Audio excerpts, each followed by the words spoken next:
नमस्कार मंडळी. तर तुम्हा सगळ्यांना माहितीच आहे की अबुधाबी दुबईमध्ये सिच्युएशन काय आहे सध्याची.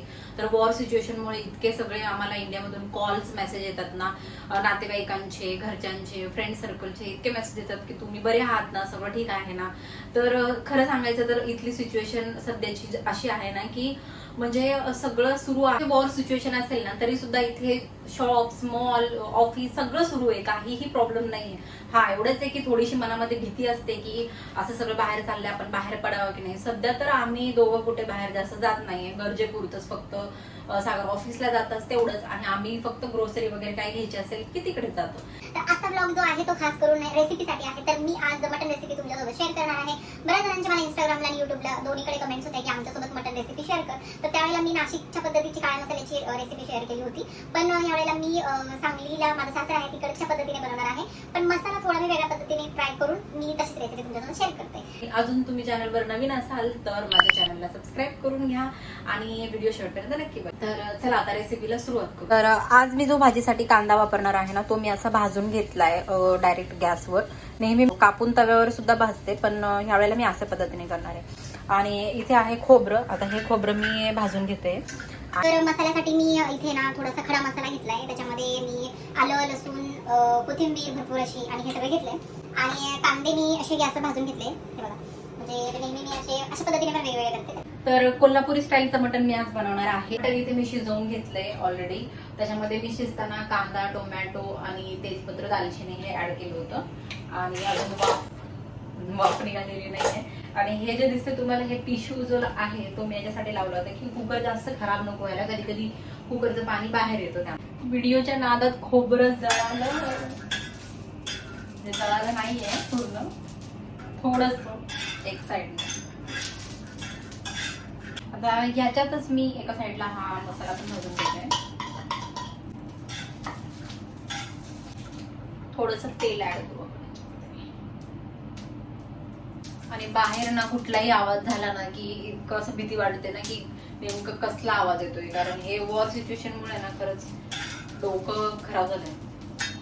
या मसाल्यामध्ये मी 2 अख्खी लाल मिरच्या सुद्धा ऍड करणार आहे. खर तर हा मसाला जो आहे तो आम्ही म्हणजे नाशिकला आम्ही अशा पद्धतीने बनवतो. त्याच्यामध्ये सगळ्या मसाला वगैरे ऍड केलेले असतात आणि शिवाय घरचा मसाला सुद्धा असतो. त्याच्या व्यतिरिक्त सुद्धा आम्ही हा मसाला ऍड करतो. याला थंड व्हायला ठेवू. बाहेरून आवाज येणार नाही व्हिडिओ मध्ये म्हणून मी गॅलरीचा दरवाजा बंद केला होता, पण खूप जास्त गरम होतंय.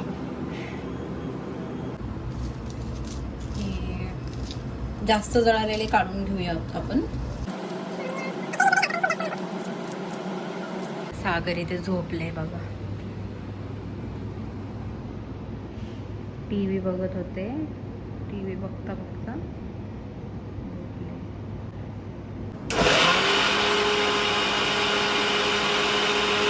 वाफ निघाली आहे. आता मटण शिजले की नाही ते चेक करून घेऊ.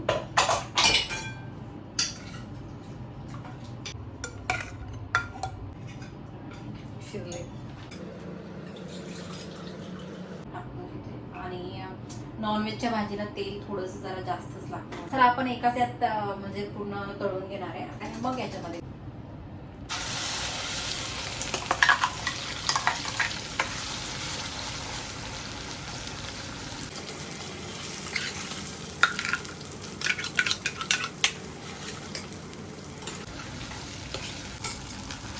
आता हाच थोडासा मसाला ह्याच्यामध्ये आपण ऍड करणार आहोत. आणि मग सगळे मसाले ऍड करायचे. त्याच्यामध्ये टाकते धना पावडर, काळी मिरची, लाल मिरची पावडर. आणि हा जो मसाला आहे हा मी घरून आणलेला आहे नाशिकवरून. आमच्या इकडे आता काळा मसाला बनवतात. आणि थोडीशी हळद ऑलरेडी शिजताना टाकली. धना पावडर,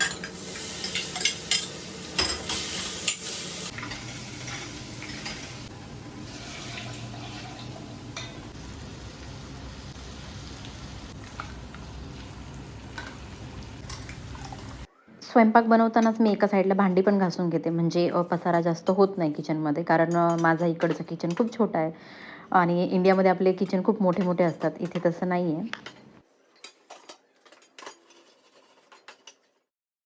छान मस्त रस्सा तयार झाला. आता कोथिंबीर टाकून घेते गार्निशिंगसाठी. मला कोथिंबीर जास्त आवडते म्हणून मी थोडी. आता सोबत मी ज्वारीची भाकरी बनवणार आहे. आता एक गोष्ट तुम्हाला सगळ्यांना सांगायची म्हटली तर मला बऱ्याच जणांनी इंस्टाग्रामला कमेंट्स केल्या होत्या की तू हा आयरनचा तवा कुठून घेतला आहे. तर हा तवा मी इंडियामधून घेऊन आली होती. इथे अबुधाबीमध्ये मला माहीत नाही मिळतो की नाही, पण मी येतानाच सगळं सामान जेव्हा आणलेलो फर्स्ट टाईम आली तेव्हा मी घेऊन आली होती सोबतच.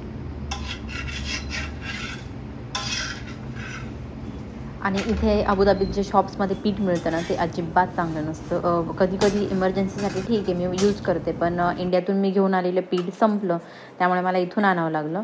कधीतरी चांगलं असतं पण कधीतरी ते एकदमच ह्या पिठामध्ये तर मला वाटते गव्हाचं पीठ मिक्स असल्यासारखं वाटते. अजिबात भाकरी चांगल्या येत नाही आहे. तुम्ही बघत असाल की भाकरी कशा झाल्या आहेत त्या. तर सगळं जेवण माझं बनवून झालं आहे. तेवढ्या वेळात ह्यांनी झोपा काढल्यात आणि इथे येऊन आता हे सलाड कट करताय. जेवायचंय की नाही अजून? जेवण करू ना बघू. हे नाही सलाड तयार आहे. आणि हे बघितलं का तुम्ही? बरोबर झालं का? हा ट्राय करू. बघा रस्सा मस्त पैकी ताट आता सर्व केलेलं आहे. त्याच्यात मस्त पैकी आता आणि भाकरी. सांगली पद्धतीचं.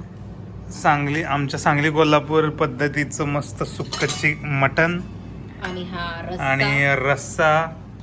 आता कसं झालं ते तुम्ही मला सांगा. तसं आता किती वेळ दिसायला तर एक नंबरच दिसतंय.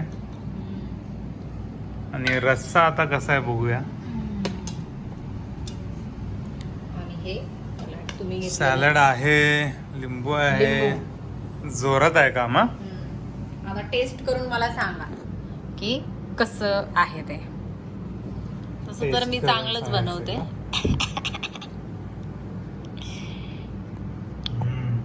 पहिला सुक्क ट्राय करणार का? ओके. रिॲक्शन चांगलं आहे. कडक कडक जमलंय. तर असं झालं आहे मटन थाळी.